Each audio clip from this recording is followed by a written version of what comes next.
नमस्कार सभी विद्यार्थियों का हार्दिक स्वागत। आज हम बातचीत करेंगे हिस्टोरिकल कॉस्ट प्रिंसिपल।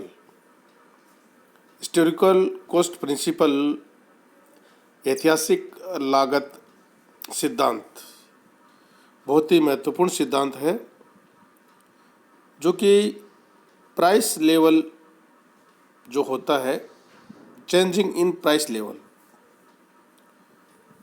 मूल्य स्तर में वृद्धि का जब हम कैलकुलेशन करेंगे, उससे संबंधित जब लेखांकन करेंगे, उस समय हम एक प्रिंसिपल को यूज करते हैं और उस प्रिंसिपल का नाम है हिस्टोरिकल कॉस्ट प्रिंसिपल। बहुत ही महत्वपूर्ण टॉपिक, नेट हो, सीए हो, सीएस हो, सभी जो एग्ज़ाम जो कॉमर्स स्ट्रीम के जो विद्यार्थी हैं वो देते हैं, तो इसमें इससे संबंधित क्वेश्चन आपसे ज़रूर किए जाते हैं। तो सभी विद्यार्थी पूरा ध्यान से सुनेंगे और इसको समझेंगे। तो शुरू करते हैं। ऐतिहासिक लागत सिद्धांत।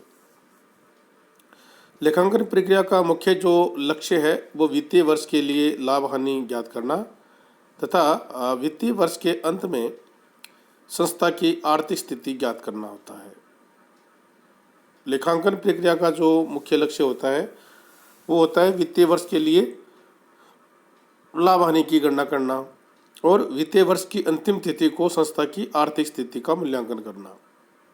और ये कार्य निश्चित सिद्धांतों के आधार पर किया जाता है। ये जो कार्य किया जाता है वो किया जाता है निश्चित सिद्धांतों के आधार पर।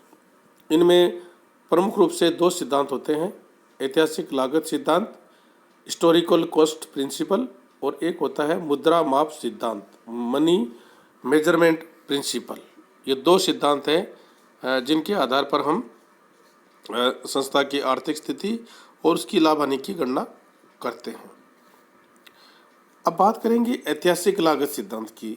इस सिद्धांत के अनुसार व्यवसाय में समस्त व्यवहारों का लेखा ऐतिहासिक लागत पर किया जाता है। इस सिद्धांत के अनुसार क्या है कि व्यवसाय में टोटल जो ट्रांजैक्शन किए जाते हैं उन सब का लेखा है वो लागत पर किया जाता है। किसी व्यवहार के संबंध में ऐतिहासिक लागत से तात्पर्य उस मूल्य से है जो व्यवहार से संबंधित वस्तु का मूल्य था, जो व्यवहार से संबंधित वस्तु का मूल्य था। दूसरे शब्दों में कहा जा सकता है कि ऐतिहासिक लागत का लेखांकन इस मान्यता पर होता है कि मुद्रा के मूल्य में स्थिरता है, मुद्रा के मूल्य में स्थिरता है। इतिहास बताता है कि मुद्रा स्थिति का दौर एक निश्चित प्रक्रिया बन गया है। इतिहास के द्वारा ये अनुभव हुआ है कि मुद्रा का जो स्थिति है उसका दौर एक निश्चित प्रक्रिया बन गया है और इसके परिणाम स्वरूप मुद्रा के मूल्य में निरंतर गिरावट आती जा रही है। ये सब आप लोगों ने अनुभव किया होगा कि मुद्रा का मूल्य है वो बहुत तेज़ी से गिरावट की ओर आता जा रहा है। आर्थिक जगत को मुद्रा स्तर में परिवर्तन की समस्या का सामना करना पड़ रहा है, यानी मुद्रा का मूल्य है वो बहुत तेज़ी से गिर रहा है। इस मुद्रास्फीति के युग में ऐतिहासिक लागत के आधार पर व्यवसाय के लेखांकन की सही स्थिति का चित्र प्रस्तुत नहीं कर पा रहे हैं और इस जो मुद्रा जो महंगाई है के युग में ऐतिहासिक लागत के आधार पर लेखांकन व्यवसाय की सही स्थिति का चित्र प्रस्तुत नहीं कर पा रहे हैं। अतः लाभ हानि खाता तथा चिट्ठा जिसने मूल्यों को मुद्रा में मापा है या मापा जाता है,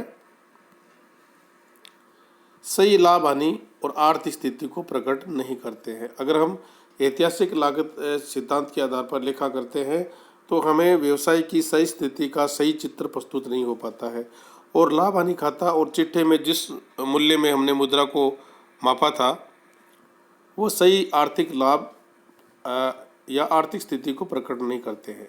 इस स्थिति में लेखा शास्त्रियों के सम्मुख एक समस्या उत्पन्न कर दी कि मूल्य स्तर में परिवर्तन, प्राइस लेवल चेंजिंग के साथ लेखांकन में किस प्रकार व्यवहार किया जावे। वर्तमान समय में मुद्रास्फीति महंगाई का दौर चल रहा है। ऐतिहासिक लागत पर आधारित लेखांकन में कुछ कमियां हैं जिनकी जानकारी आपको होना बहुत ज़रूरी है। अगर हम ऐतिहासिक लागत के आधार पर लेखांकन करते हैं तो उसमें कुछ कमियां रह जाती हैं और उन कमियों की जानकारी आपको होनी चाहिए। जैसे विभिन्न तिथियों में मुद्रा की क्रय शक्ति भिन्न भिन्न, अलग अलग जो डेट्स होती हैं उनमें हम ट्रांजैक्शन करते हैं तो उनमें क्रय शक्ति है वो भिन्न भिन्न होती है। मुद्रा क्रय शक्ति घटती जा रही है।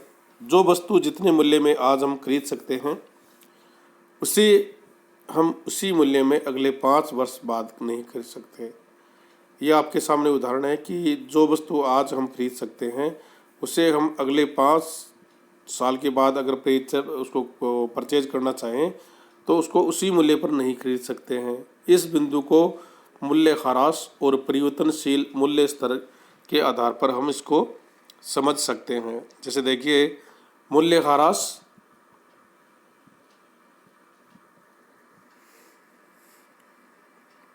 के लिए कहा गया है कि ये लागत को बांटने की प्रक्रिया है, ये लागत को बांटने की प्रक्रिया है और मूल्यांकन की ये विधि नहीं है। मूल्य ह्रास है वो लागत को बांटने की प्रक्रिया है और मूल्यांकन की विधि नहीं है।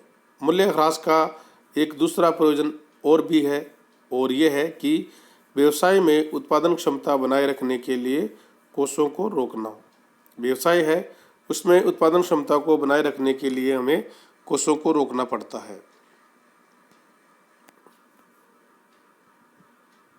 उदाहरण के लिए एक मशीन की लागत है 2 लाख रुपए और उसका अनुमानित जीवन काल है 5 वर्ष।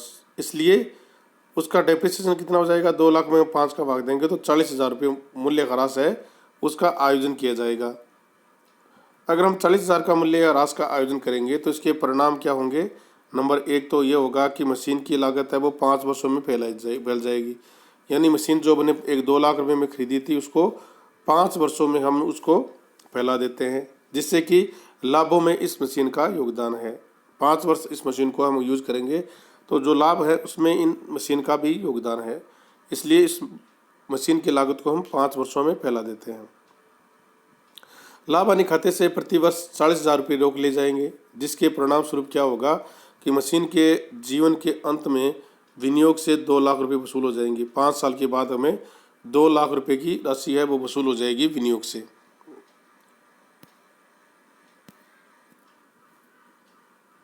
लेकिन मान लीजिए कि 5 वर्ष के दौरान मशीन की कीमत बढ़ गई।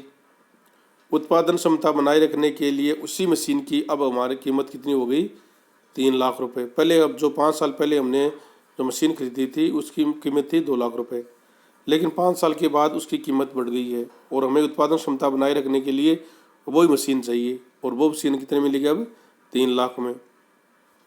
पूंजी के अन्य साधनों से व्यवस्था करनी पड़ेगी। इसका अर्थ यह है कि हमें 1 लाख रुपए की अतिरिक्त अन्य साधनों से व्यवस्था करनी पड़ेगी।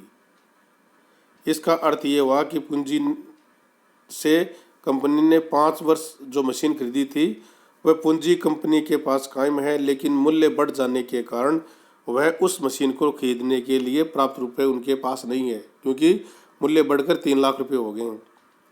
क्योंकि पूंजी की क्रय शक्ति है वो गिर गई है, मूल्य का है, मुद्रा का मूल्य है वो धीरे धीरे गिर रहा है। कंपनी के पास पुरानी मशीन के स्थान पर नई मशीन स्थापित करने के लिए 2 लाख रुपए नगद राशि है, लेकिन अब कीमत 3 लाख रुपए और पिछले 5 वर्षों में रुपए की कीमत है वो 50% से गिर गई है। अतः स्पष्ट है कि कंपनी मूल्य ह्रास संबंधी नीति ने अंशधारियों द्वारा भी विनियोजित पूंजी को बनाए रखा है, लेकिन महंगाई के कारण, मुद्रास्फीति के कारण उस विनियोग की क्रय शक्ति को उसने घटा दिया है और क्रय शक्ति घटने के कारण जो वस्तु आज हम 1 लाख रुपए में खरीदना चाहते हैं वो 5 साल के बाद में आपको 1.5 लाख रुपए में मिलेगी।